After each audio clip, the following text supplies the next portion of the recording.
দয়া করে দেশে এই অবস্থায় এই সরকারকে বিব্রত করার চেষ্টা করবেন না। আপনি জানেন যে আজকে আমাদের এই সরকারের অনেক কাজের মধ্যে আজকে প্রথম যে কাজটা উদ্বোধন হলো, সরকারের এক মাসে পুরনো হয়নি, এর মধ্যে যে আজকে ফ্যামিলি কার্ড বিতরণ হয়েছে, আপনাদের জন্য শুনেছেন, অনেকে দেখেছেনও। এটা আমি মনে করি সরকারের একটা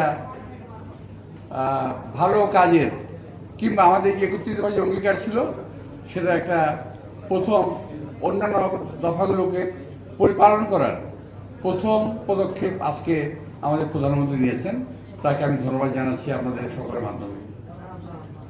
এরপরে আসবে কৃষক কার্ড সহ আর অনেক কিছু আসবে, কিন্তু এর মধ্যে বহু লোক বহুভাবে সমালোচনা করছে এই সরকারের।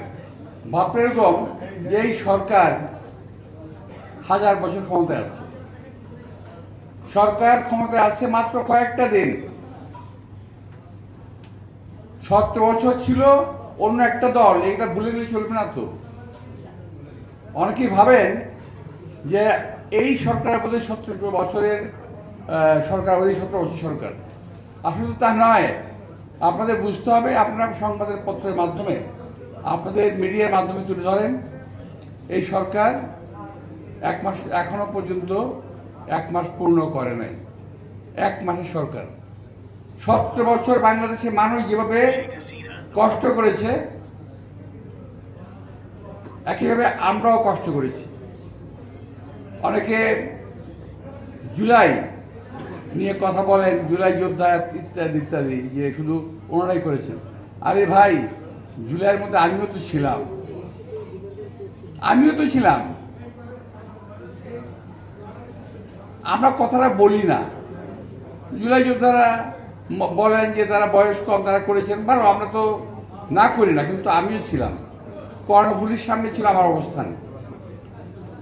তো আপনারা যারা বলতে যাচ্ছেন সরকারের সমালোচনা এখনই করেন, কালকে দেখলাম স্লোগান নিয়ে মাঠে নেমে গেছেন ঢাকা বিশ্ববিদ্যালয়ের কোনো জায়গায়। ভাই, কার বিরুদ্ধে স্লোগান দেন? এই সরকার একটা নির্বাচিত সরকার।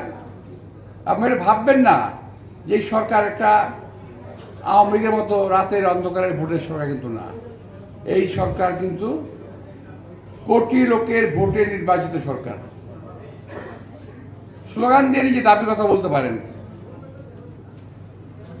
এছাড়াও দাবির কথা জানানোর একটা সিস্টেম আছে, সিস্টেম আসতে পারেন। কিন্তু দয়া করে দেশে এই অবস্থায় এই সরকারকে বিব্রত করার চেষ্টা করবেন না।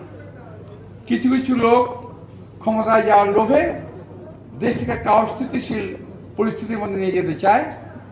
আমরা আহ্বান জানাবো, এই রমজান মাসে আপনারা দয়া করে ওই অস্থিতির পরিবেশ সৃষ্টি করার চেষ্টা করবেন না। এবং আরেকটা জিনিস বলবো, যে রোজা মুখে রেখে যেই হোক মিথ্যা কথাটা বলেন।